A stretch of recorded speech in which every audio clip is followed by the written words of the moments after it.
ये आखिरी वक्त पर अगर बाबर आजम जिस तरह अंपायर ने आउट दे दिया, अगर आउट हो जाते तो फिर शायद न्यूजीलैंड ये कहता कि हम मैच में वापस आ सकते हैं, बट किस्मत अच्छी थी, रिव्यू में बाबर आजम एक बार फिर बच गए। स्कोर क्या है, तफसील दीजिए आज के दिन की। 317 पे 5, सरफराज अहमद जिस हिसाब से फॉर्मर कैप्टन 4 साल बाद उन्होंने वापसी करी। एक वक्त तो फंस गई थी पाकिस्तान।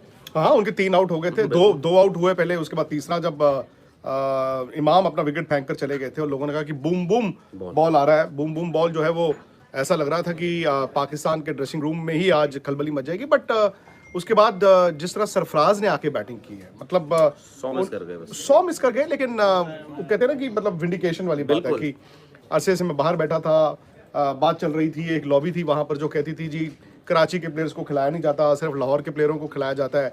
अब रिजवान ने जब रन नहीं बनाए थे, रिजवान को ड्रॉप किया गया और पब्लिक वहां पर ओपिनियन भी ऐसा बन गया था। फिर नए चीफ सेलेक्टर भी आ गए और देखिए सरफराज आज 11 में खेल गए, लेकिन सबसे बड़ी बात है कि उन्होंने बाबर आजम के साथ जो पार्टनरशिप हुई है उसने पाकिस्तान को डे 1 न सिर्फ विकेटें नहीं गिरी पाकिस्तान की, रन भी ठीक ठाक बन गए और बाबर ने आज एक और 100 भी बना दिया है। उसके साथ साथ उन्होंने पाकिस्तान का एक रिकॉर्ड भी बनाया है कि एक साल में मैक्सिमम हाईएस्ट इंटरनेशनल रन्स जो मोहम्मद यूसुफ ने बनाए थे, हालांकि उन्होंने तो उस वक्त टेस्ट क्रिकेट में भी आग लगाई थी। तो बाबर आजम ने आज 2500 से ज्यादा उनके इंटरनेशनल रन्स हो गए इस कैलेंडर ईयर में। बताइए, ये होती है 2600 रन हो गए इस कैलेंडर ईयर में। और आई थिंक वो जो पार्टनरशिप थी वो सांस ही लेने की जगह नहीं, उनको मैच में काफी आगे भी ले गई है, क्योंकि रन ऐसा नहीं है कि आपने 200-250 रन बनाए हो 4-5 विकेट के नुकसान पे, आपने रन भी लगा दिए बोर्ड पे, क्योंकि तेज रन बने हैं। बिल्कुल तेज रन बने हैं। तो 317 रन कितनी 5 विकेटों के नुकसान 5 विकेटों के नुकसान पे पाकिस्तान।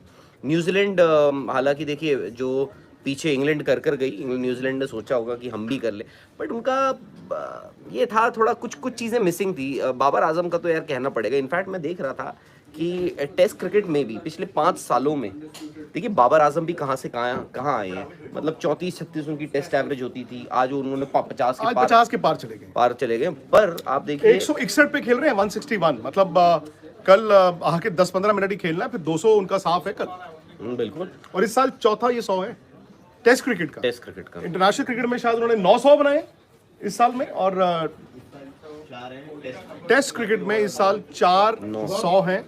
उनकी एवरेज 75 से ज्यादा मायने रखता है। लोगों के करियर में 900 नहीं होते हैं टोटल।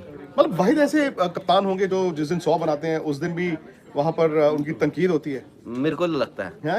मुझे लगता है हालांकि ठीक है। आई थिंक टेस्ट क्रिकेट और ओडीआई क्रिकेट के लिए तो यार कहना पड़ेगा कि बाबर आजम हैं, उस मुकाम पर हैं, बट T20 में आई थिंक जिस तरीके से वो रन बनाते हैं ना, आई थिंक वो कभी कभार आपको चुभ जाता है। और क्योंकि दोनों रिजवान और बाबर आजम दोनों एक ही स्ट्राइक रेट से खेलते थे, but credit where it's due. Test cricket और ओडीआईज में तो यार आपको बोलना पड़ेगा कि जिस हिसाब से आप देखिए फैब 4 की हम बात करते हैं, क्योंकि टेस्ट क्रिकेट में होता है ना फैब 4, हम टेस्ट क्रिकेट की बात करते हैं। बाबर आजम हो गए, स्टीव स्मिथ हो गए, इवन मानस लबुशेन जिस हिसाब से खेल रहे हैं, जब से उनको एक अपॉर्चुनिटी मिली और वो भी कंकशन